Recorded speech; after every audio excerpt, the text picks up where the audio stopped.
کہ یہ تو بدعت ہے اور ہر بدعت گمراہی ہے اور ہر گمراہی جہنم میں لے جانے والی نہیں۔ Wake up to reality. ذکر مصطفیٰ کی مجلس ہو، اعتراض کیا جاتا ہے یہ ایک نیا کام ہے، سرکار کے دور میں نہیں تھا، صحابہ کے دور میں نہیں تھا۔ اس پر علماء نے بڑے دلائل دیے ہیں۔ ایک دلیل میں بھی آپ کے سامنے رکھتا ہوں۔ سرکار دو عالم صلی اللہ علیہ وسلم نے ایک صحابی رسول کو کسی جگہ امامت کے لیے بھیجا۔ یہ رسول وہاں جاتے ہیں، امامت کرتے ہیں، چلتے چلتے ایک نیا کام شروع کر دیتے ہیں۔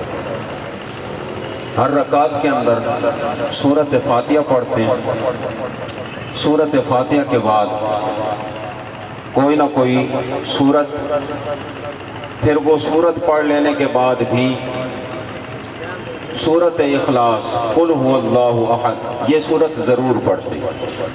پھر رکوع میں جاتے ہیں۔ مقتدی حضرات پریشان ہو جاتے ہیں، یہ نیا کام انہوں نے شروع کر دیا۔ حضور علیہ السلام کی بارگاہ میں حاضر ہوتی ہے، یا رسول اللہ، آپ کا بھیجا ہوا صحابی ہمیں نمازیں پڑھا رہا ہے، ابھی تک تو سلسلہ صحیح چلتا رہا، لیکن اچانک ہم نے دیکھا کہ وہ ہر رکعت کے اندر فاتحہ کے بعد کوئی نہ کوئی سورت، پھر سورت اخلاص بھی ضرور پڑھتے ہیں۔ جب فاتحہ کے بعد سورت پڑھ لی گئی تو سیدھا رکوع میں چلے جانا چاہیے، سورت اخلاص ضرور پڑھتے ہیں۔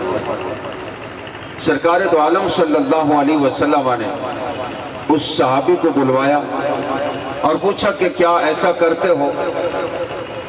عرض کی جی ہاں یا رسول اللہ ایسا کرتا ہوں۔ فرمایا کہ کیوں کرتے ہو؟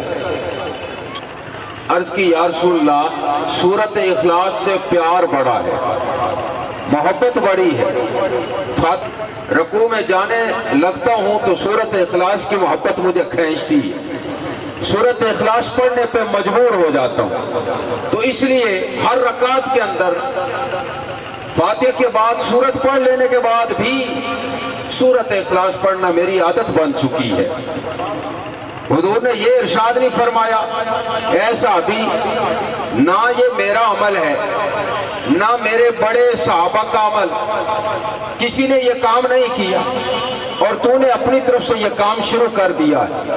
نہ یہاں وہ لمبی گردان بھی نہیں پڑی کہ یہ تو بدعت ہے اور ہر بدعت گمراہی ہے اور ہر گمراہی جہنم میں لے جانے والی نہیں، ایسا نہیں، بلکہ سرکار دو عالم صلی اللہ علیہ وسلم کا جواب سنیے۔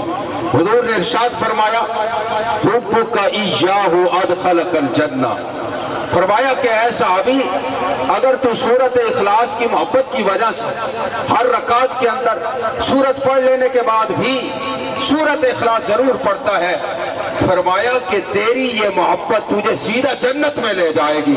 تو مجھے کہنے دیجیے، اگر بندے کو سورت اخلاص کی محبت جنتی بنا سکتی ہے تو ہم یہ جو میلاد مصطفیٰ کی محفل مناتے ہیں یا جلوس میلاد مصطفیٰ مناتے ہیں، یہ محمد مصطفیٰ کی محبت میں مناتے ہیں۔ اخلاص کی محبت جنتی بنا سکتی ہے تو رب کعبہ کی قسم محمد مصطفیٰ کی محبت بھی بندے کو جنتی بنا سکتی ہے۔